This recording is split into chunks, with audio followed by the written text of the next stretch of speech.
The Devil's Soul, Book 2, Chapter 8, Section 8, Arizona, 1940.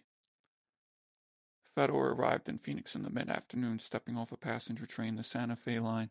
He'd come from Ohio, sent by his elders, ostensibly to seek respite for his breathing troubles. Arizona's dry climate would ideally help him recover. His father, Frank, saw another purpose, the mission to expand their faith westward and ensure his sons stayed rooted in their shared vision. The heat clung to Fedor like an old argument as he stepped onto the platform, the air a modest mixture of dust and sun. He gripped his suitcase tightly, his hand brushing against the cross he wore under his shirt, a small, sharp reminder. Greta stood at the station with two other girls from the Phoenix Bible Institute waiting to welcome him. Her blonde hair glinted in the sun, which likely felt hotter to Fedor upon seeing her humble beauty. She wore a modest floral dress, her posture straight but casual, giving the impression of someone who carried herself well. Fedor approached, the suitcase in one hand and a Bible tucked under his arm. Leland, the Institute's head, stood behind Greta, his Arkansas twang unmistakable as he called out. Greta's dress caught Fedor's eyes, her gloves a bright white that seemed too harmonious. Fedor noticed multiple details beyond just her beauty. She was striking in her lovely modesty, including the way her hands trembled slightly. He might have wondered why women were being brought as part of the welcoming committee, particularly fetching ones. "Brother Sorger," Leland exclaimed.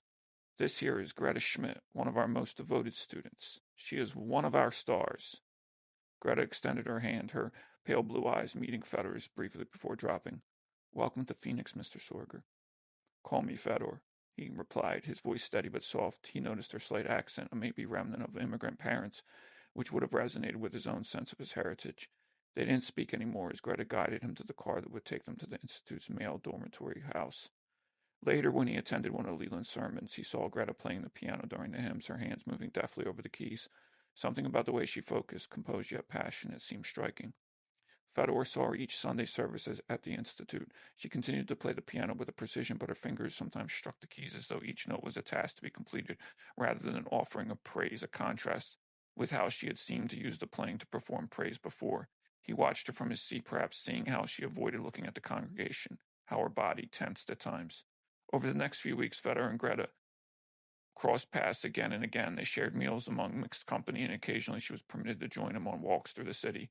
During one such walk, she confided in him about some struggles, hinting at shame and doubt. They listened to each other intently, their responses measured. Over the next months, they began to talk more. Fedor found himself drawn to her, though not in a way that felt totally comforting. He seemed to maybe see flickers of something dark in her, something he would recognize from his own internal churn. Greta's shyness maybe wasn't the modesty of a devout woman. Was it a carrying of weight? One evening, as they walked along the canal